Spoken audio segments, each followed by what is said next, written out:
તમારા વિડીયોમાં કોપીરાઇટ આવ્યું છે તો તમે એના માટે શું કરી શકો છો ને એનાથી આપણી ચેનલની અંદર શું ઇફેક્ટ પડી શકે છે।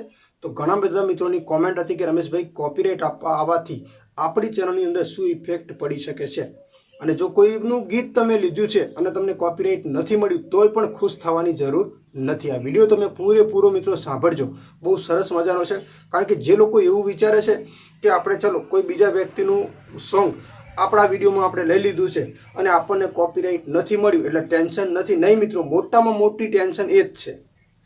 અને જો તમને કોપીરાઇટ આવ્યું છે તો ટેન્શન લેવાની જરૂર નથી। જેમાં ગીતમાં કોપીરાઇટ નથી આવ્યું એના માટે મોટામાં મોટી પ્રોબ્લેમ છે, અને જે લોકોના વિડીયોમાં કોપીરાઇટ આવ્યું છે તો ટેન્શન લેવાની જરૂર નથી। હવે તમે ઘણા બધા લોકો એવું વિચારતા હશે કે રમેશભાઈ આવી રીતે કેમ આવી વાત કરે છે, તો મહત્વની મિત્રો ખૂબ જ સરસ જે યુટ્યુબની પોલિસીને ધ્યાનમાં રાખીને જે પણ આપણે વિડીયો બનાવતા હોઈએ છીએ તો એમાં જે પણ એના રૂલ છે એને આપણે ફોલો કરવા પડે છે। ઘણા બધા લોકો એવું વિચારશે કે કોપીરાઇટ આવ્યું એટલે આખી વિડીયોને છે ને ડિલીટ કરી નાખે છે, પણ મિત્રો એ વિડીયોને ડિલીટ પણ કરવાની જરૂર નથી। પહેલી વાત તો કોપીરાઇટ છે ને અલગ અલગ હોય છે। કઈ રીતે અલગ અલગ હોય છે તમને કહું। પહેલું કે તમે આપણો વિડીયો છે, દાખલા તરીકે આપણે આ વિડીયો શૂટિંગ ચાલુ છે, હવે આ વિડીયોના બેકગ્રાઉન્ડમાં મેં કોઈ ગીત હિન્દી કે ગુજરાતી લગાવી દીધું છે તો એને આવે છે મિત્રો કોપીરાઇટ ક્લેમ, એને કહેવાય છે કોપીરાઇટ ક્લેમ। હવે એ કોપીરાઇટ ક્લેમ આવવાથી મિત્રો આપણને કોઈ પ્રોબ્લેમ થાય કે ના થાય, અને જો કદાચ કોપીરાઇટ ક્લેમ આવ્યો જ નથી આખા સોંગની અંદર તો એનાથી મોટામાં મોટી પ્રોબ્લેમ થાય છે। બીજા નંબરની આવે છે કોપીરાઇટ સ્ટ્રાઇક। તમે કોઈ પણ વ્યક્તિનો વિડીયો આપણા વિડીયોની અંદર એડ કર્યો છે, આખો વિડીયો તમે અપલોડ કર્યો છે, કોઈ નાનકડો કટ લઈને આપણા વિડીયોની અંદર મિક્સ કરીને તમે એડિટ કરીને આપણી ચેનલની અંદર અપલોડ કર્યો છે, તો એની ઉપર મિત્રો એ વ્યક્તિ ધારે તો તમને કોપીરાઇટ સ્ટ્રાઇક આપે છે। હવે કોપીરાઇટ સ્ટ્રાઇક અને કોપીરાઇટ ક્લેમની આખી માહિતી તમને આ વિડીયોની અંદર મિત્રો સમજાવવાનું છું, બસ ધ્યાનથી મિત્રો સાંભળજો, કારણ કે ચિંતાજનક પણ છે અને ખૂબ સારી માહિતી પણ છે, જેમાંથી ઘણી બધી માહિતી તમને મળશે કે આગળના સમયની અંદર કોઈનું તમે સોંગ લ્યો છો તો એનાથી આપણી ચેનલની અંદર શું ઇફેક્ટ પડે છે, અને કોપીરાઇટ સ્ટ્રાઇક આવે છે તો એનાથી આપણી ચેનલની અંદર શું ઇફેક્ટ પડે છે। સૌથી પહેલી વાત તો એ મિત્રો કે કોપીરાઇટ ક્લેમ। કોપીરાઇટ ક્લેમ મેં તમને કીધું કે આપણા આ વિડીયોની અંદર મેં કોઈનું ગીત લગાવ્યું છે, બેકગ્રાઉન્ડ મ્યુઝિકમાં ધીમા અવાજમાં વાગતું હોય અથવા થોડાક સમય માટે મેં ફૂલ અવાજમાં ભલે રાખ્યું છે અહીંયા કોઈ વિડીયોની અંદર, બરાબર, અને એ વ્યક્તિ મને કોપીરાઇટ ક્લેમ આપી શકે છે માત્ર ઓડિયો ગીતની અંદર, વિડીયો ગીતમાં નહીં, ઓડિયો ગીતની અંદર, સોંગમાં, તો એને કહેવામાં આવે છે કોપીરાઇટ ક્લેમ। હવે કોપીરાઇટ ક્લેમથી શું અસર પડે એ તમને કહ્યું।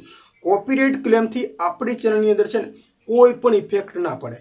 જ્યારે આપણી ચેનલ મોનોટાઈઝ થાય ને તો એની જે અર્નિંગ છે ને એ કોપીરાઇટ માલિક લઈ જાય, બસ આટલું જ। બાકી આપણી ચેનલની અંદર છે ને કોઈ પણ ઇફેક્ટ ના પડે। અને કદાચ મેં કોઈનું સોંગ લીધું છે અને મને કોપીરાઇટ ક્લેમ નથી મળ્યો, બરાબર, તો જ્યારે મારી ચેનલને મોનોટાઇઝેશન માટે હું એપ્લાય કરું છું, એ જ મારો વિડીયો વધારે ચાલ્યો છે તો મને રીયુઝ કન્ટેન્ટ આવવાની પૂરેપૂરી શક્યતા રહેશે મિત્રો, ખાસ કરીને। હવે વાત કરીએ કોપીરાઇટ સ્ટ્રાઇક। તમે કોઈની વિડીયો લીધી છે અને કોઈ વ્યક્તિએ તમને એ વિડીયોમાં કોપીરાઇટ સ્ટ્રાઇક આપી છે તો એનાથી શું ઇફેક્ટ પડે છે, તો પહેલા નંબરનો સ્ટ્રાઇક છે ને મિત્રો અલગ અલગ જે સ્ટ્રાઇક આપવા માટે છે ને ટેકડાઉન માટે, ટેકડાઉન એટલે કોઈએ તમને સ્ટ્રાઇક આપી હોય ને તો તમે ચેક કરો, ટેકડાઉન માટે આપી હોય ને તો તમને 8 દિવસની મુદત આપે કે અમારી વિડીયો તમે 8 દિવસની અંદર તમારી યુટ્યુબમાંથી તમે ડિલીટ કરી દો, અથવા અમે તમને સ્ટ્રાઇક આપીશું। એટલે 8 દિવસની મુદત આપે છે, પણ તમે કોઈ દિવસ ચેક જ ના કરો તો તમને 8 દિવસ પછી છે ને સ્ટ્રાઇક મળી જશે। હવે સ્ટ્રાઇક કઈ રીતે કામ કરે છે એ તમને કહી દઉં। જો તમારી ચેનલને મોનોટાઇઝેશન માટે જ હજુ મૂકવાની હોય, દાખલા તરીકે 10 દિવસ પછી તમારી ચેનલના 4000 વોચ ટાઈમ થતા હોય અને તમને 2 દિવસ પહેલાં જો સ્ટ્રાઇક મળે છે તો તમે 3 મહિના સુધી તમારી ચેનલને મોનોટાઇઝેશન માટે એપ્લાય કરી શકતા નથી।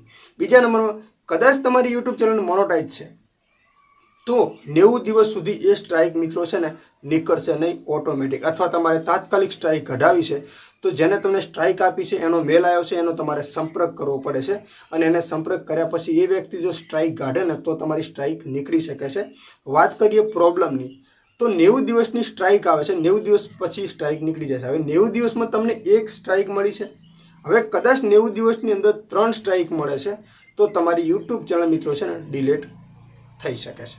એટલે કોપીરાઇટ ક્લેમ, કોપીરાઇટ સ્ટ્રાઇક મિત્રો અલગ અલગ આવે છે, બહુ ધ્યાન રાખવાની છે મિત્રો।